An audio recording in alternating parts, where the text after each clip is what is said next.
दुनिया इस वक्त तीसरे विश्व युद्ध और एक भयानक आर्थिक तबाही के मुहाने पर खड़ी है। ईरान ने इजराइल पर रात भर 11 ऐसी खतरनाक बैलिस्टिक मिसाइलें दागी हैं जिनके एक एक मिसाइल के अंदर 80 से ज्यादा बम थे। पूरे इजराइल का आसमान खौफ के मारे लाल हो गया।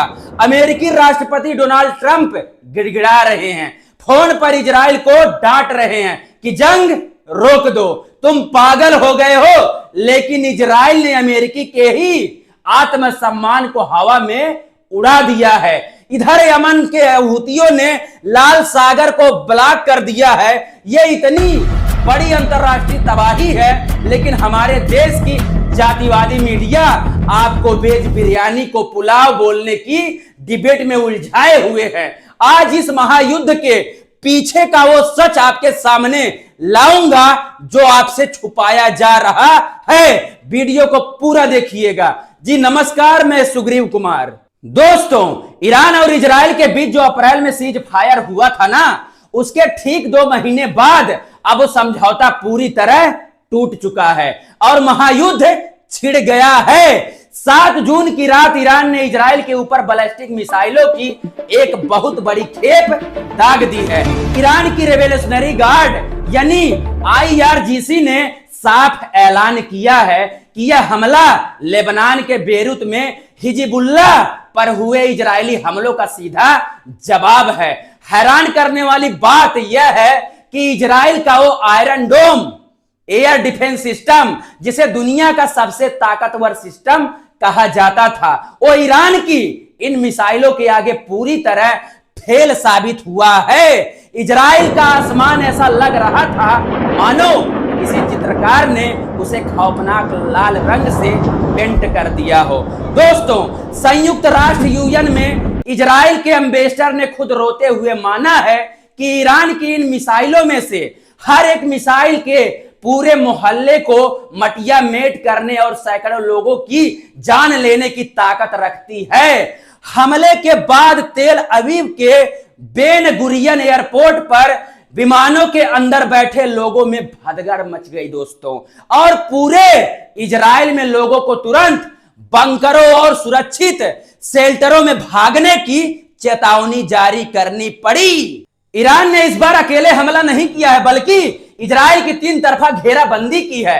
एक तरफ से ईरान की मिसाइलें आ रही हैं, दूसरी तरफ से लेबनान के रास्ते हिजबुल्लाह हमला कर रहा है, और तीसरी तरफ से नीचे यमन के हूती विद्रोहियों ने इजराइल के जाफा क्षेत्र के बेहद संवेदनशील सैन्य ठिकानों को अपनी मिसाइल का निशाना बनाया है।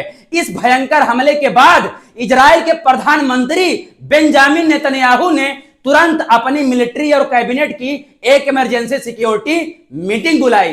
बैठक के तुरंत बाद इजराइल ने भी अपनी मनमानी करते हुए ईरान पर जवाबी हमले शुरू कर दिए। इजराइल युद्धक विमानों ने पश्चिम और मध्य ईरान के सैन्य ठिकानों को निशाना बनाया है।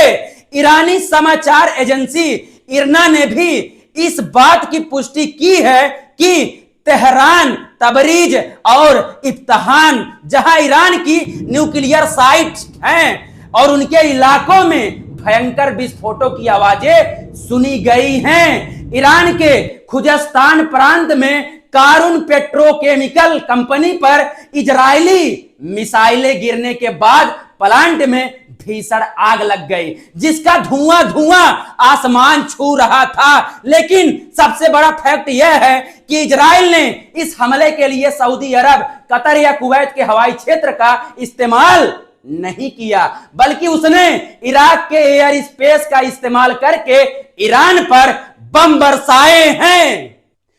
इस पूरे युद्ध ने अमेरिका महाशक्ति और राष्ट्रपति डोनाल्ड ट्रंप के आत्मसम्मान को मलबे में मिला दिया है। ट्रंप ने खुद नेतन्याहू को फोन करके साफ तौर पर कहा था कि ईरान पर कोई जवाबी हमला मत करना, हमारी शांति समझौते की बातचीत चल रही है। ट्रंप को डर है कि अगर यह युद्ध लंबा खिंचा तो अमेरिका और ईरान के बीच चल रही पीस डील हमेशा के लिए दफन हो जाएगी। लेकिन नेतन्याहू ने अमेरिकी राष्ट्रपति के आदेश को सीधे तौर पर कूड़ेदान में फेंक दिया है और कुछ ही घंटों के भीतर ईरान पर बमबारी करना शुरू कर दिया। अमेरिका के सीनेटर क्रिस मर्फी ने सीनेट में ट्रंप की पोल खोलते हुए कहा है कि यह युद्ध ट्रंप और अमेरिकी सत्ता के लिए सबसे बड़ा अपमान है।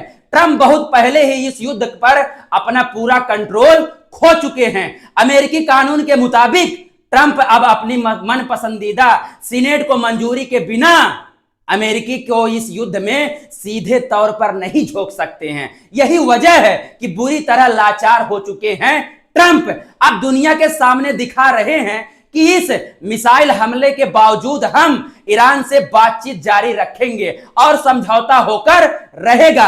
असल में ट्रंप और नेतन्याहू दोनों ही अपने अपने देशों में कानूनी और राजनीतिक मुसीबतों से घिरे हैं और अपनी सत्ता बचाने के लिए पूरी दुनिया की अर्थव्यवस्था को दांव पर लगा रहे हैं। दोस्तों, यमन के हूती विद्रोहियों ने लाल सागर में इजरायली और अमेरिकी जहाजों की आवाजाही पूरी तरह से बैन लगा दिया है। वहीं ईरान ने साफ कर दिया है कि स्ट्रेट ऑफ हार्मोज का रास्ता अमेरिका और इजरायल के लिए तब तक बंद रहेगा जब तक अमेरिका उनके फ्रीज किए हुए $40 बिलियन की संपत्ति को जारी नहीं करता है और युद्ध के हर जाने के रूप में $400 बिलियन नहीं चुकाता है। अब इस बात को समझिए दोस्तों कि इसका भारत पर क्या असर होगा। भारत अपनी अर्थव्यवस्था का 90% तेल और गैस खाड़ी देशों के समुद्री रास्ते के जरिए ही मंगाता है।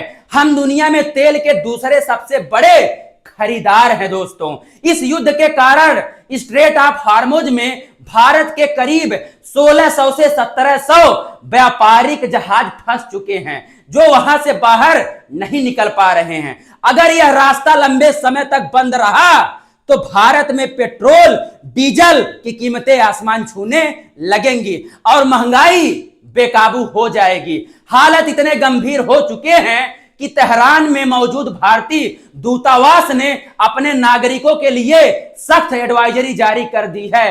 भारत सरकार ने साफ कहा है कि कोई भी नागरिक इस वक्त ईरान की यात्रा ना करे और जो भारतीय वहां पहले से मौजूद हैं वे बिना समय गंवाए तुरंत ईरान छोड़कर भारत वापस आ जाएं। एक तरफ अमेरिका दुनिया के सामने शांति का मसीहा बनने का नाटक करता है तो दूसरी तरफ उसका ओछापन देखिए।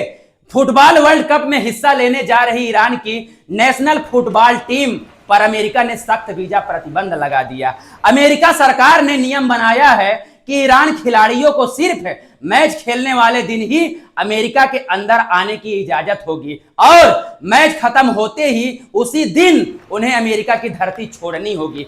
इसी घटिया राजनीति के कारण ईरान की टीम को अपना बेस कैंप अमेरिका के एरिजोना से हटाकर मैक्सिको के तिजुआना शहर में शिफ्ट करना पड़ा है। यहां तक कि उनके अधिकारियों और सपोर्ट स्टाफ को अमेरिका ने अब तक वीजा तक नहीं दिया है।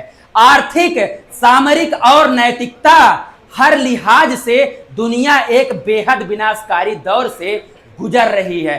चीन के राष्ट्रपति शी जिनपिंग और उत्तर कोरिया के तानाशाह किम जोंग उन स्थिति का फायदा उठाने के लिए आपस में गुप्त बैठकें कर रहे हैं। लेकिन दोस्तों, इतनी बड़ी वैश्विक तबाही और भारत के आर्थिक संकट से हमारे देश की गोदी मीडिया को कोई मतलब नहीं है। वे तो बस इस बात पर अड़े हैं कि देश के असली मुद्दों को छोड़कर जनता को फालतू की डिबेट में कैसे उलझाया जाए, कैसे फंसाया जाए। अब मेरा सीधा सवाल आपसे है, क्या अमेरिका और इजराइल की यह तानाशाही पूरी दुनिया को तीसरे विश्व युद्ध की आग में झोंक कर ही मानेगी?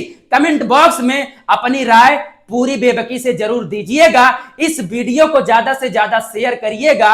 जय हिंद, जय भीम।